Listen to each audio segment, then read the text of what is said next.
ہم وہی کہیں گے جو ہمارا دین ہم کو بتاتا ہے، عمل کرو تو تمہارا بھلا ہے۔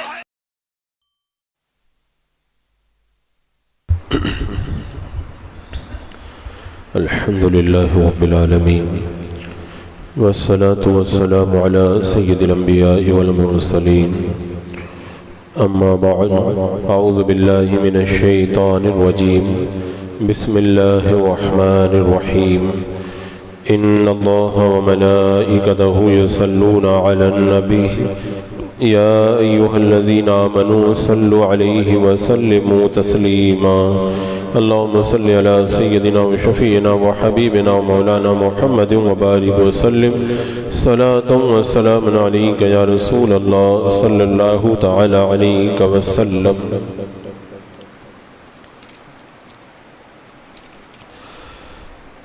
ما كان على النبي من حرج فيما فرض الله له سنة الله في الذين خلوا من قبل وكان أمر الله قدرا مقدورا الذين يبلغون رسالات الله ويخشونه ولا يخشون أحدا إلا الله وكفى بالله حسيبا۔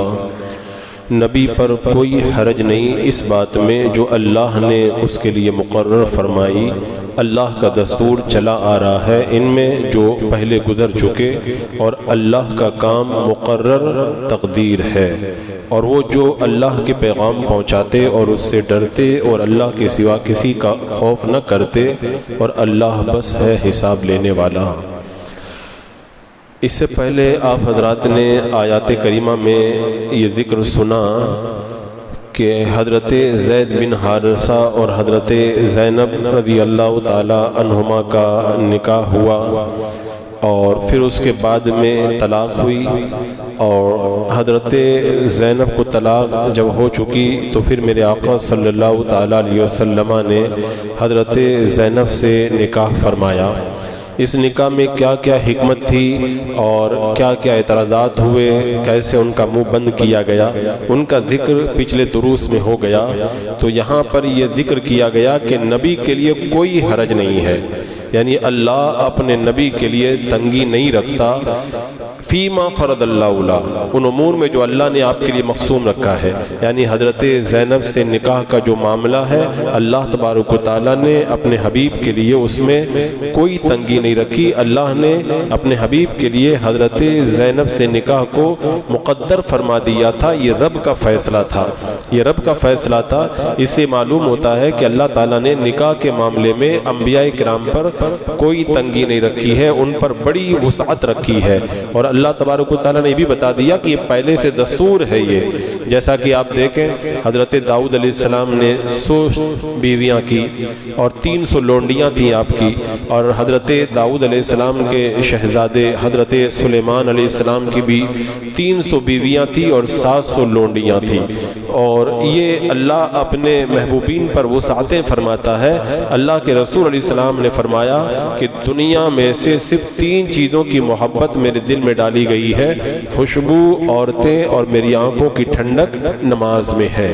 تو یہ سارا کا سارا معاملہ یہ اللہ نے مقدر فرما دیا تھا۔ وَكَانَ أَمْرُ اللَّهِ قَدْرًا مَقْدُورًا۔ جب اللہ تعالیٰ اپنے نبی یا ولی کے لیے کسی کام کو مقدر فرما دے تو اگرچہ کسی کو اس کے اندر نقصان اور حرج لگتا ہو، حقیقت میں اس میں کوئی نقصان نہیں ہوا کرتا ہے۔ تو بظاہر تو اس نکاح کی وجہ سے منافقین نے اللہ کے رسول علیہ السلام کو بڑے طعنے دیے، لیکن اللہ تبارک و تعالیٰ نے اپنے امر کو نافذ فرمایا، اور اس کی حکمتیں جو بعد میں نگاہوں کے سامنے آئیں، اور فرما دیا کہ الذین یبلغون رسالات اللہ، وہ لوگ اللہ کے پیغامات پہنچاتے ہیں اور اللہ سے ڈرتے ہیں، وہ اللہ کے سوا کسی سے نہیں ڈرتے۔ اللہ تبارک و تعالیٰ نے انبیاء کرام کو یہ صفت عطا فرمائی ہے کہ ان کے دل کے اندر خدا کے سوا کسی کا خوف نہیں ہوتا، وہ اللہ ہی سے ڈرا کرتے۔ اور یہی وجہ ہے کہ انبیاء کرام نے دین کی تبلیغ کے معاملے میں جو پریشانیاں اٹھائیں اور جن مشکلات سے گزرے، اگر ان کے علاوہ کوئی اور ان پریشانیوں سے گزارا جائے تو ان پریشانیوں کو برداشت کرنے کی طاقت اپنے اندر نہیں پائے گا۔ اللہ اپنے محبوبین ہی کو یہ طاقتیں عطا فرماتا ہے، اور انبیاء کرام اللہ تعالیٰ کے عتاب سے صرف ڈرتے ہیں، یعنی ان سے کوئی ایسا کام نہیں ہوتا جو اللہ کی مرضی کے خلاف ہو۔ اور اولیاء کرام کس سے ڈرتے ہیں؟ حجاب سے ڈرتے ہیں کہ کہیں اللہ کی بارگاہ سے دور نہ کر دیے جائیں۔ تو یہ ان اللہ والوں کا خوف ہوا کرتا ہے، اور اس آیت کریمہ میں بتا دیا جو لوگ اللہ کے پیغامات پہنچاتے ہیں وہ اللہ کے سوا کسی سے ڈرا نہیں کرتے۔ یہاں پہ ایک سوال کیا جا سکتا ہے، جیسے مثال کے طور پر حضرت موسیٰ علیہ السلام کے بارے میں ہے کہ جب ان کے ہاتھ میں جو عصا تھا وہ اژدہا بن گیا تو ان پر خوف طاری ہوا، یا حضرت یعقوب علیہ السلام نے کہا تھا مجھے یہ ڈر ہے کہ بھیڑیا یوسف کو کھا جائے گا۔ تو یہاں تو یہ کہا جا رہا ہے کہ نبی کسی سے نہیں ڈرتا، اور دوسری طرف یہ ذکر ملتا ہے کہ نبیوں کے بارے میں بھی خوف کا ذکر ملتا ہے۔ تو اس کا جواب یہ ہے کہ اللہ کا نبی خدا کے سوا کسی سے نہیں ڈرتا۔ اس کا مطلب یہ ہے کہ ان کا اعتقاد یہ ہوتا ہے کہ اللہ تعالیٰ کا ارادہ اور اس کے حکم کے بغیر کوئی نقصان نہیں پہنچا سکتا ہے، یہ ان کا اعتقاد ہوا کرتا ہے۔ باقی جو بشری تقاضوں کے مطابق جو چیز عارض ہو جاتی ہے اس میں کوئی حرج نہیں، جیسے وہ نبی سوتے بھی ہیں، کھاتے بھی ہیں، پیتے بھی ہیں، تو یہ ایک بشری تقاضا ہے۔ اور اس کے بعد میں اچھا یہاں پر علماء کرام نے بیان فرمایا کہ نبیوں کے بارے میں انہوں نے فرمایا وَقَفَى بِاللَّهِ حَسِيبًا، اللہ اپنے بندوں کے اعمال کا حساب لینے والا کافی ہے، یعنی اللہ نے اپنے انبیاء کو یہ فضیلتیں عطا فرمائی ہے۔ اب اگر کوئی بدتمیزی کرے ان کی شان میں تو اللہ حساب لینے والا کافی۔ منافقین نے بدتمیزی کی، اللہ نے ان کا منہ بند کر دیا۔ علماء فرماتے ہیں کہ ہم کسی ایک بزرگ کی مجلس میں بیٹھے ہوئے تھے تو معاذ اللہ ایک نے کہہ دیا کہ خواہش سے کوئی بھی نہیں بچا، یہاں تک کہ نبی بھی نہیں بچے، اور معاذ اللہ اس نے یہ کہہ دیا کہ اللہ کے نبی بھی خوشبو کو پسند کرتے تھے، عورتوں کو پسند کرتے تھے۔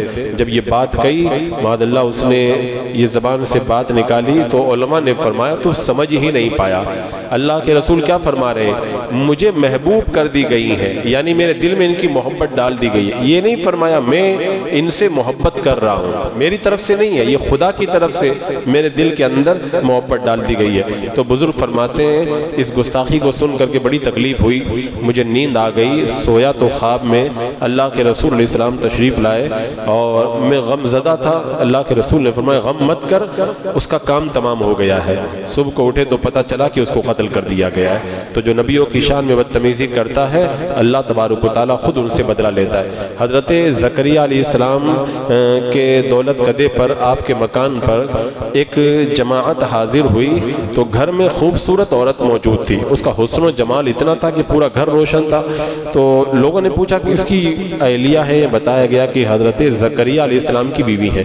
تو اس جماعت نے حضرت زکریا علیہ السلام سے کہا آپ اللہ کے نبی ہیں، اللہ کا نبی تو دنیا سے بے نیاز ہوتا ہے، ہم کو یہ حیرت ہو رہی ہے کہ آپ کے گھر میں اتنی خوبصورت بیوی۔ تو آپ نے فرمایا اس کے نکاح کی وجہ سے تو اللہ نے مجھے میری نگاہوں کو ہر طرح سے محفوظ رکھا ہے، یعنی آپ نے بتا دیا کہ جو بندہ اپنے دین کی حفاظت کے لیے اگر دنیا کو استعمال کرتا ہے تو وہ دنیا پھر دنیا نہیں رہ جاتی ہے، وہ بھی دین بن جاتا ہے۔ اسی لیے علماء نے فرمایا کہ نیک عورت یہ دنیا کا سامان نہیں ہے، یہ آخرت کا سامان ہے۔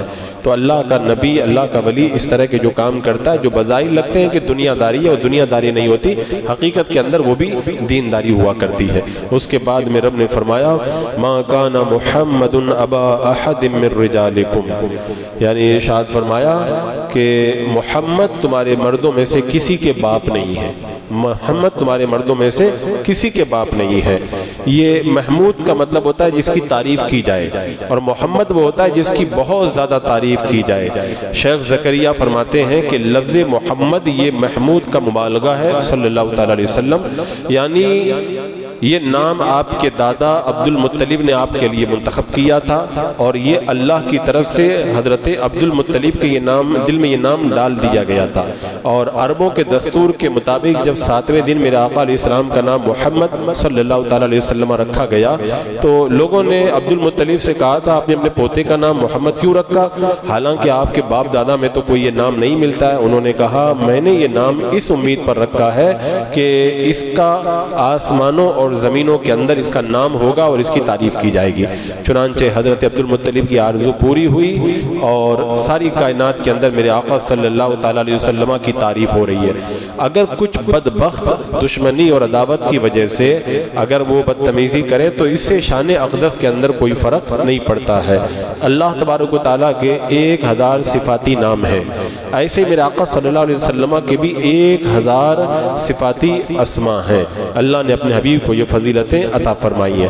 اور یہ بھی یاد رکھیں میرے آقا علیہ السلام، ہم لوگ تو جو ایسے نام رکھ دیتے ہیں نا، ہم ایسے ہوتے ہیں کہ نہیں ہوتے ہیں، جیسے ہم نام رکھ دیتے ہیں کہ جو ہے وہ عابد، پتہ نہیں عبادت کرتا بھی ہے کہ نہیں کرتا ہے، لیکن میرے آقا علیہ السلام کے جو صفاتی نام تھے وہ صفتیں میرے آقا میں بہت زیادہ پائی جاتی تھی۔ جیسے مثال کے طور پر میرے آقا علیہ السلام کا نام ہے ماہی، تو ماہی کا معنی ہوتا ہے مٹھانے والا، آپ نے دنیا سے کفر کو مٹھا دیا۔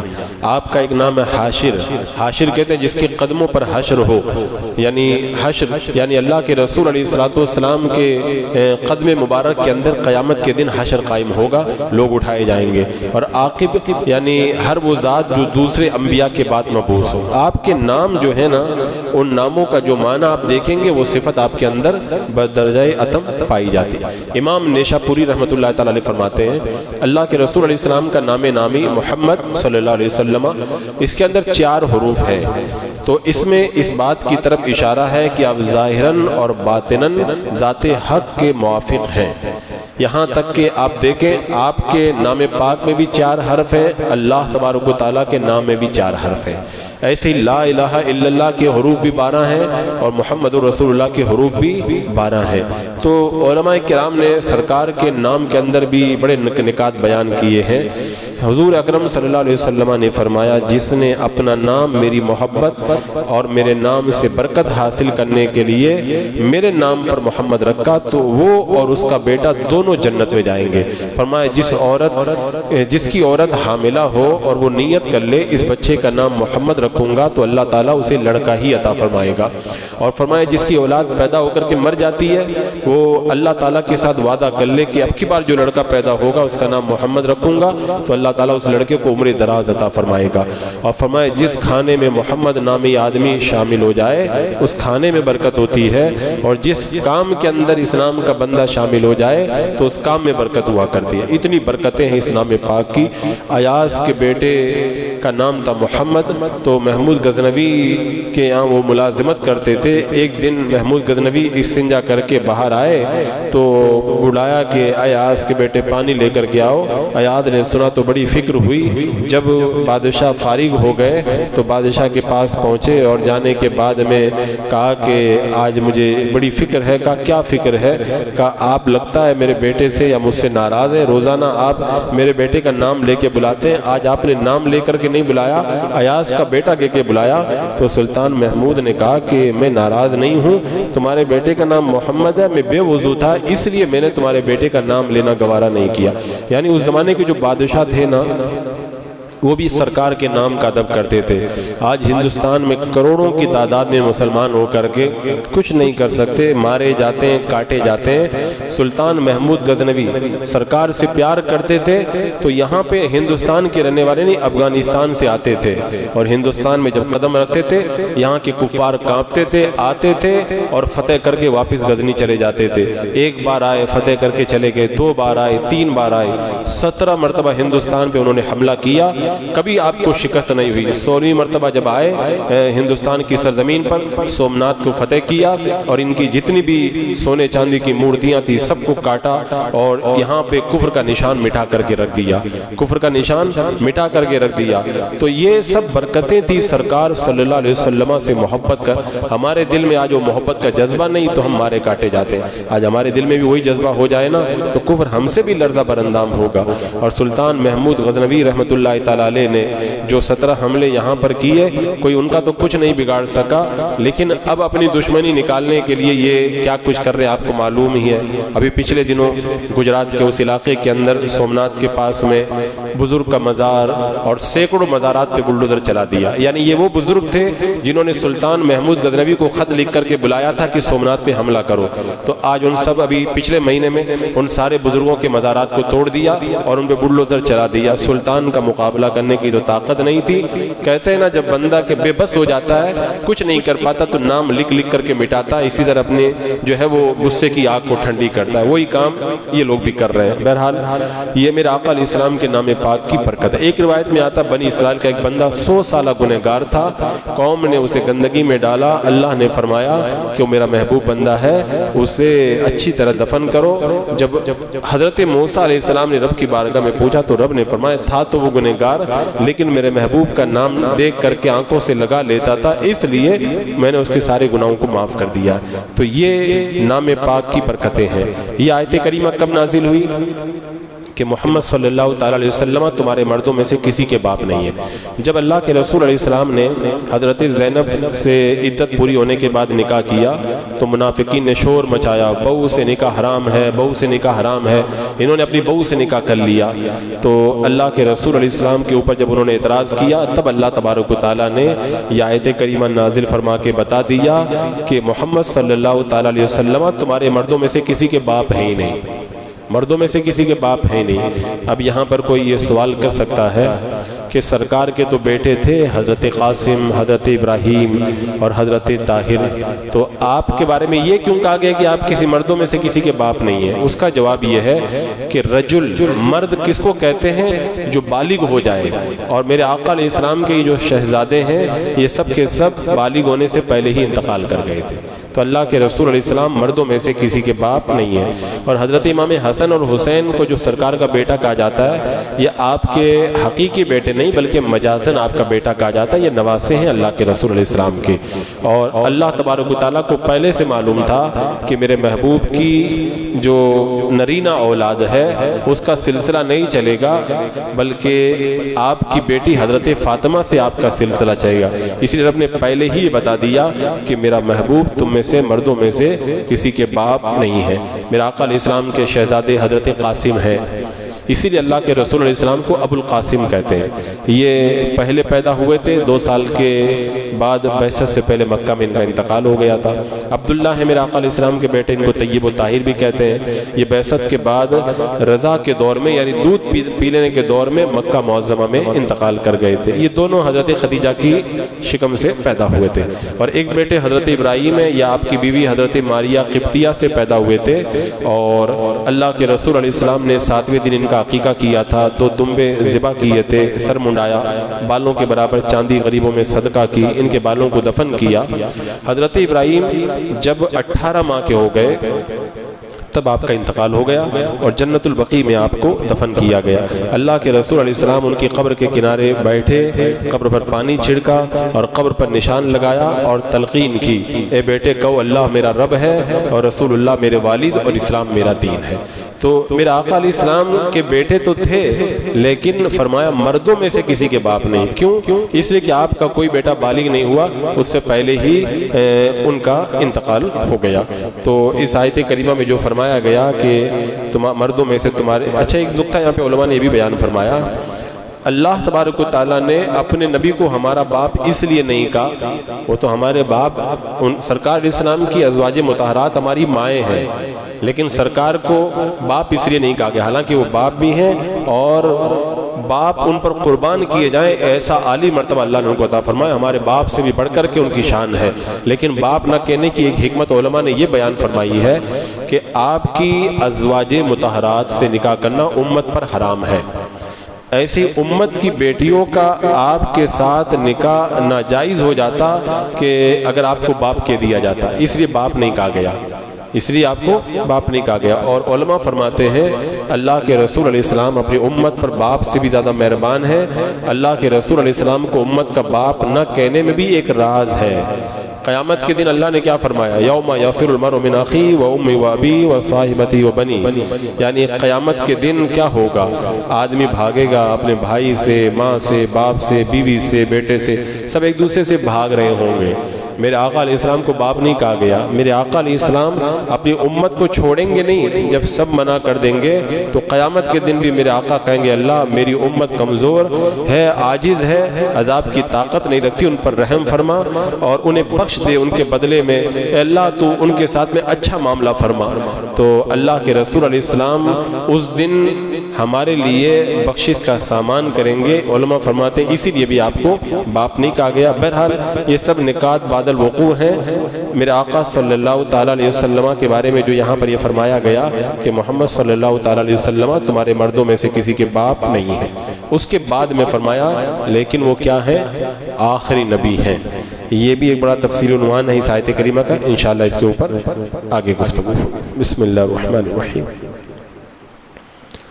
اللہم صلی علی سیدنا مولانا محمد وبارک وسلم، صلاۃ و سلام علیک یا رسول اللہ، یا اللہ یا رحمان یا رحیم العالمین۔ اپنے محبوبان بارکہ کے صدقے میں اعمال صالحہ کی توفیق عطا فرما، ہر گناہ ہر برائی سے محفوظ معمون فرما، ایمان پہ زندگی، ایمانی پر خاتمہ نصیب فرما۔